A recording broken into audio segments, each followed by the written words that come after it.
Our next guest made his mark really as a really bad person in the blockbuster hit series Wise Guy, and he recently played Jim Baker in a movie right here on NBC. Ladies and gentlemen, please welcome Kevin Spacey. Kevin, are you there? Come on out here. Hi, Kevin. Nice to see you. Thank you very much for being on the show.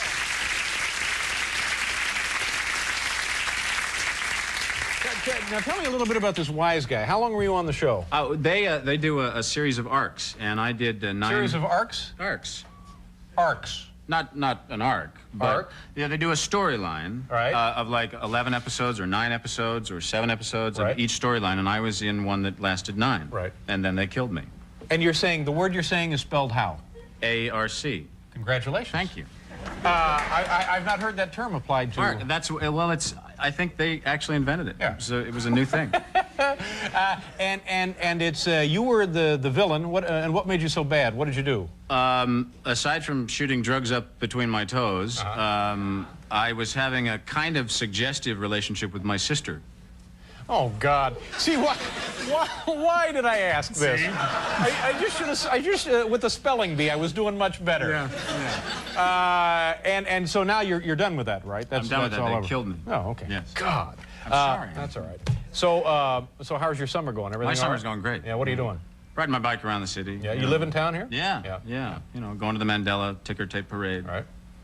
Was that the Absolute vodka truck he was in? No, I don't think. I don't know. I don't think so. I was probably not. I was too far away, I guess. It's some kind of security vehicle. I can see how you might be mistaken. Yeah. No. Basically, I'm walking my dog around the park. What kind of dog do you have? I have a black Labrador. Yeah, those are great dogs. They are. Yeah. He's a great dog. Very enthusiastic. He's an enthusiastic dog. He's inspired many moments this doesn't exactly involve him, but I invited well, it does in a way. No, it does in a way. You know, they keep coming up with new dog biscuits. Yeah. And they came up with one recently that was like a Mexican-style mesquite flavor yuppie dog biscuit. Yeah.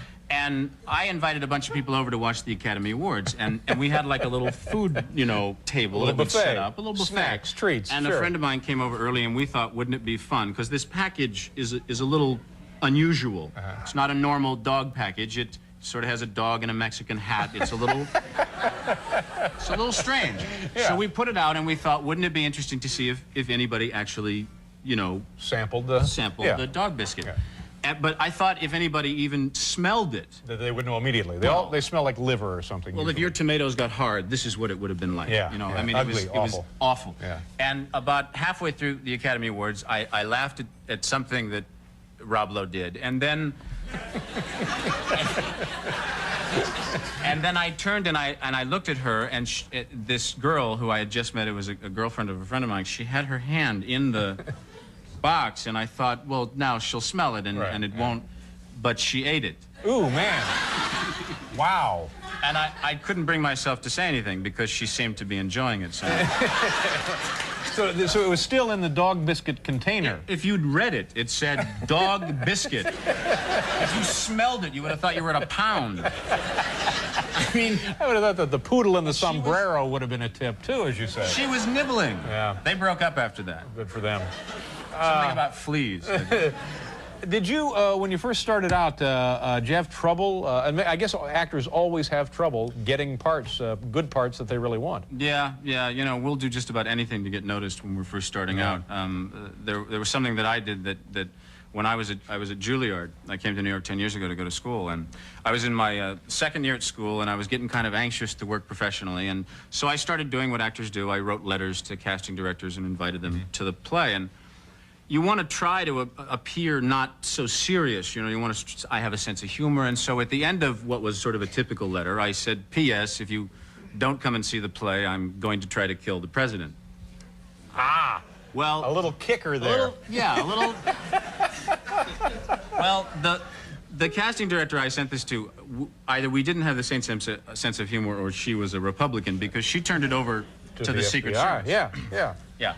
And so one night I was getting dressed, to do the show, and the head of the department secretary came down, and she said, Kevin, Mr. Langham would like to see you right away. And he was a very conservative British director. And when I went upstairs, he was sort of half in and half out of his door, and he said, "Kevin, there are two gentlemen here. I'd like to speak with you." So I went in and immediately knew who these guys were, because they don't wear subtle, you know, they have antenna, you know, satellite dishes coming out of their head. For a second, did you think it might be connected to that dog biscuit prank? They had Mexican hats on, too. That could have been the... So the first thing they did was they frisked me. Oh, man. And Michael said, "Well, I'll just be leaving you all alone then."